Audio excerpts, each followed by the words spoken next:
ఈరోజు అంబేద్కర్ గారి జయంతి ముఖ్యమైన రోజు. ఈరోజు భారతదేశంలోనే అత్యంత ముఖ్యమైన రోజు. అలాగే ఈరోజు అంబేద్కర్ గారి జయంతి 135వ జయంతి జరుపుకోవడం చాలా సంతోషంగా ఉంది. ఇక్కడ విఆర్సీ సెంటర్ దగ్గర మన అంబేద్కర్ గారి స్టాచ్యూ దగ్గర అందరూ నివాళులు అర్పించడం జరిగింది.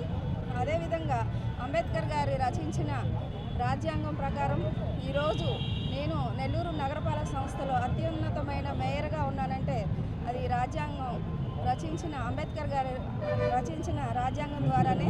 అలాగే ఈరోజు ప్రతి పౌరుడికి సమాన హక్కు ఇచ్చినందుకు, మహిళా సాధికారత ఇచ్చినందుకు డాక్టర్ బిఆర్ అంబేద్కర్ గారికి ధన్యవాదాలు తెలుపుకుంటూ, అదేవిధంగా అంబేద్కర్ గారి చేసిన కృషి వల్ల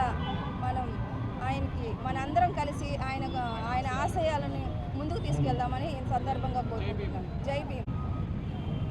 బాబాసాహెబ్ డాక్టర్ బిఆర్ అంబేద్కర్ గారి 135వ జయంతి సందర్భంగా నెల్లూరు నగర నియోజకవర్గంలోనే విఆర్సీ సెంటర్లో ఉన్నటువంటి ఆ మహనీయుని విగ్రహానికి నెల్లూరు నగరం నుంచి ప్రాచుర్యం వహిస్తున్నటువంటి రాష్ట్ర పురపాలక పట్టణాభివృద్ధి శాఖ మంత్రులు డాక్టర్ పొంగూరు నారాయణ సార్ గారి నేతృత్వంలో నగర నియోజకవర్గంలోని నగర మేయర్ గారు, డిప్యూటీ మేయర్లు, కార్పొరేటర్లు, క్లస్టర్ ఇన్ఛార్జీలు, ముఖ్య నాయకులు అందరూ తెలుగుదేశం పార్టీ నాయకత్వం అందరం కలిసి ఈరోజు ఆ మహనీయునికి ఘనమైన నివాళులు అర్పించడం జరిగింది.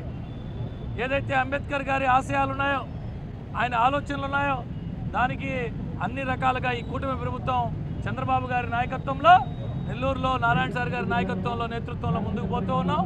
భవిష్యత్తులో అంబేద్కర్ ఆశయాలను, అంబేద్కర్ గారి ఆలోచనలు ముందుకు తీసుకెళ్తామని, వారి చూపిన బాటలో నెల్లూరులో నారాయణ సార్ గారి నేతృత్వంలో మేము అందరం పనిచేస్తామని చెప్పి ఈ సందర్భంగా తెలియజేసుకుంటాం.